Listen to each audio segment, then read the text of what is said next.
What's the strangest family tradition you've encountered when visiting someone else's home?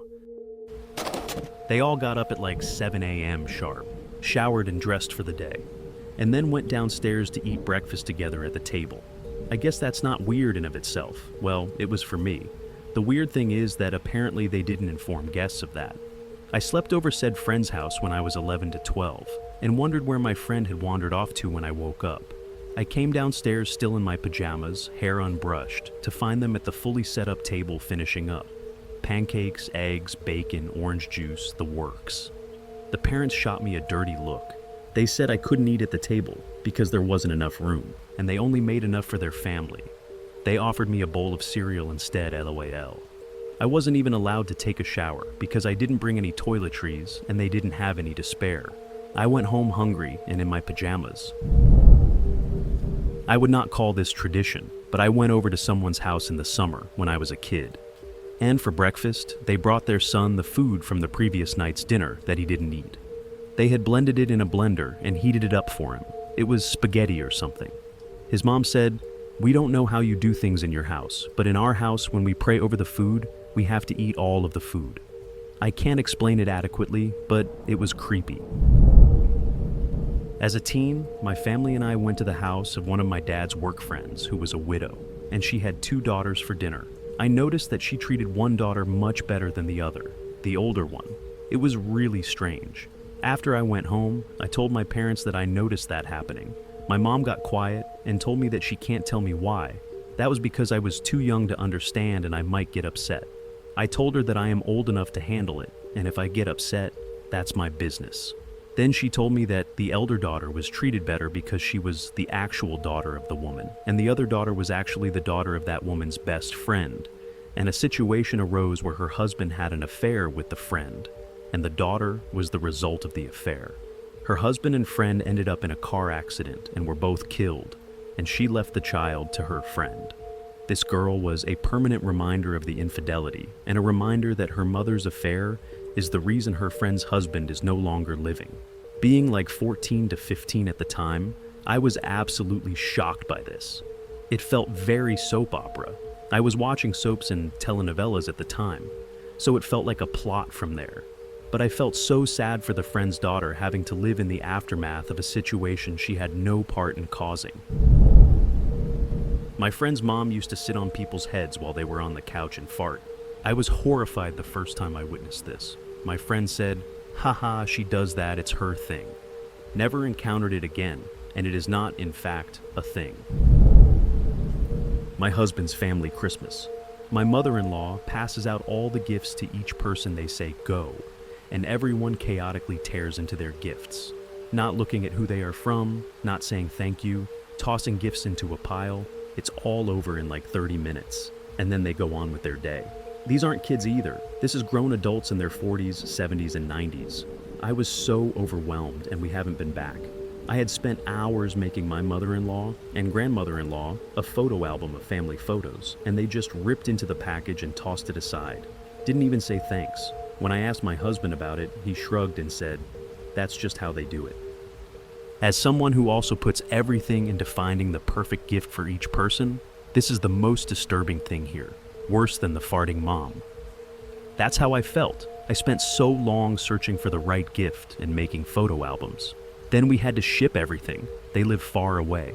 Then when we got there, we had to go get paper and wrap everything. Just for everyone to chaotically tear into their gifts, the whole thing be done in 10 minutes, and no one cares. It was so disappointing. As a kid, I had a sleepover at a friend's house. When his mom was preparing breakfast, he excitedly asked, "How many pieces of bacon do you want?" To which I replied, 4. He just about came unglued. I guess at his house, when asked how many pieces of bacon you want, the acceptable answer is 1 or 2. Heck, I like bacon. That was 50 or so years ago, and I still remember it. I always hate being asked how much I want. You're the one who knows how much food there is, and how much you're willing to feed people, so I'll eat what I'm given. For context, I'm 6'3" and was a true bottomless pit as a teenager or young adult. People gave me really weird looks when they asked how many eggs I wanted, and I said 6.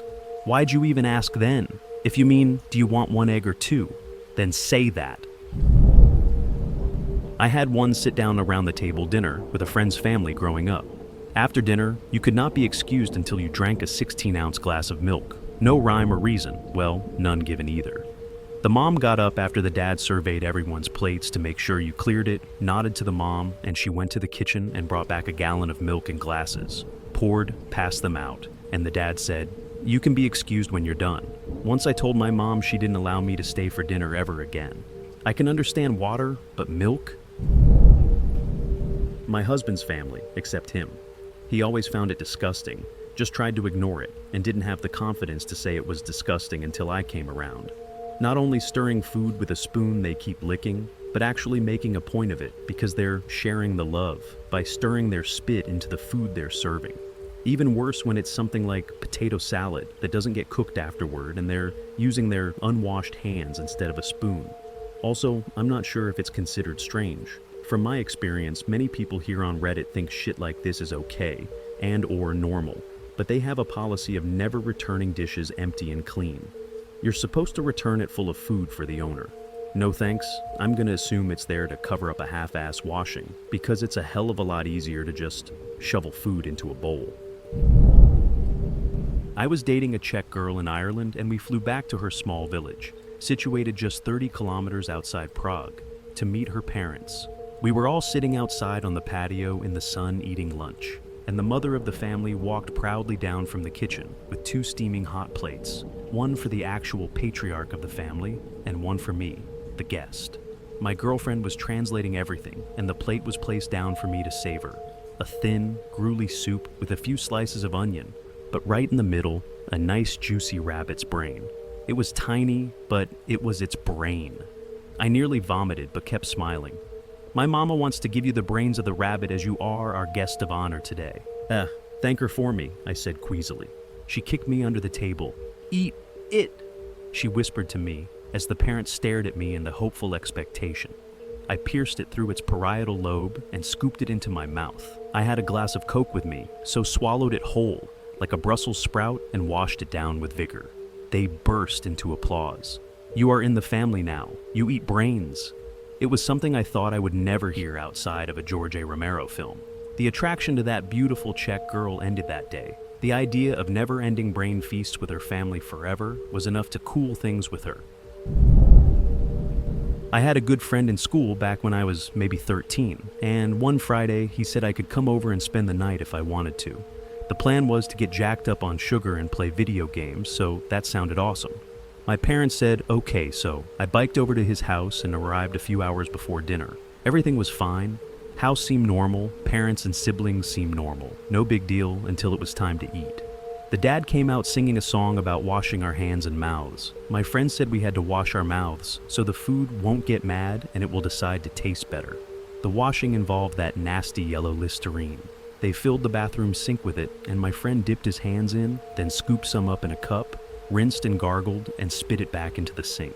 Then his 2 little brothers did the same. And then the mother, who was watching us the entire time, said, "Good job, men, I'm so proud of you," and directed their sister to the sink before she herself partook. It was f***ing disgusting. My ex's family is extremely male-oriented. Men sit together in the front seat of a car, and women sit in the back, expected to keep themselves and children quiet, so the men can talk without distraction. On family trips, men and women stay separately rather than couples with their own children. One room for the men and one for the women. Cooking and cleaning are for women only. A man sits down at the table, is served, and then gets up and leaves his yucky dishes for a woman to clean up. Once my ex-Mill was engaged in conversation during a meal she'd cooked and served, and didn't immediately notice that ex-Phil had drained his iced tea glass. He looked from his empty glass to the tea pitcher right in front of him in exaggerated disbelief several times, and then stuck his glass in her face and rattled the ice to get her attention. She immediately apologized to him and hastily refilled his glass. Men are to be honored as sole providers for their families, even when the wife has to work to make ends meet, or when she's the breadwinner who can keep steady employment. X told me his parents were upset with me because I ordered a steak to the temp I liked instead of his preference. I asked why that mattered when it was my steak, and he said they thought he might eat all of his and want some of mine, and just in case, my steak should be to his liking, not mine. They also scolded me for not being subservient to him, saying the Bible demanded it of me. He was a liar, thief, sexual deviant, and couldn't keep a job, so he was hardly the biblical standard for a husband. But they refused to believe he was anything less than perfect. If he did anything wrong, it was my fault. A good, obedient wife has nothing to complain about. I was elated and literally blossomed into a new person when we divorced. So, like 5 or 6 years ago, I was dating a guy at this point for around 7 months, when we spent our first holiday season together. I flew back to his hometown with him, and we stayed with his family for just over a week. The first week, everything seemed pretty normal. His family was a bit quirky, but nothing crazy. Had a great Christmas, they were all really welcoming, but then things got really weird on New Year's Eve. After dinner, everyone started talking about this New Year's drink they make every year. I figured some sort of cocktail or something, but I was sadly very wrong. It was this disgusting mix of stuff that honestly looked like it was just a bunch of shit from the back of their pantry. Next thing I know, they're pouring it and passing it out to all of us. They claimed it was supposed to bring renewal and good luck for the upcoming year. The smell was so rancid, but I couldn't think of any excuse to get out of it. And they all seemed so into this tradition that I decided to just suck it up and drink it like the rest of them. It was the most foul thing I have ever tasted in my life.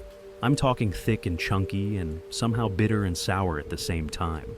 Next thing I know, they're all running outside and people start puking. I'm talking everyone.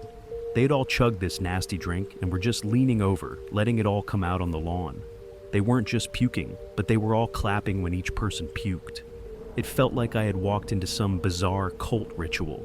I'm standing there, wide-eyed, and they start telling me it's a cleansing thing, that it brings good fortune for the year. I didn't want to be rude, but I was not about to start joining in on the puke fest. It was super awkward for the rest of the night after that. Needless to say, me and the BF didn't last long after that trip. My best friend growing up had 5 brothers and 2 sisters. On multiple occasions, we would have hot dogs for dinner. Their rule was, for every plain hot dog you eat, you have to also eat a bun. The boys would scarf down 4 dogs plain, and then their dad would pile up 4 buns and force them to sit and eat until they were done. Seeing those kids forced to eat buns was fucked up. There was gagging, and they even would dip the buns in water, a la hot dog eating contest, to be able to swallow it. It was a Sunday. My family was visiting church friends because they had kids the same age as us. We were sent to the basement where we sat. We did nothing. They had a rule that you couldn't watch TV, listen to music, read, or even do homework on Sunday. We were that bored we asked about homework. They literally sat and did nothing on Sunday after church. We never went back there. I think my parents even thought it was a little weird. Hot dog time. My buddy in middle school had like 4 or 5 other siblings, and occasionally they'd do this activity for dinner called hot dog time. Each child was given a paper plate with a bun and plain hot dog. Condiments were hidden around the house, like Easter eggs. There was a countdown, and his parents would shout, "Relish, set, go." Then we'd run off and try to find the condiments we wanted. "I got mustard," would be called out. So if we wanted mustard, we'd have to go get some mustard before continuing the hunt. "I got ketchup," echoed through the house. But I didn't like ketchup, so I always skipped it. If someone dropped a hog dog while running around, everyone would chant, "Don't cry over spilled dogs." Then they'd be given a cold one as punishment. I once had to eat the cold hot dog.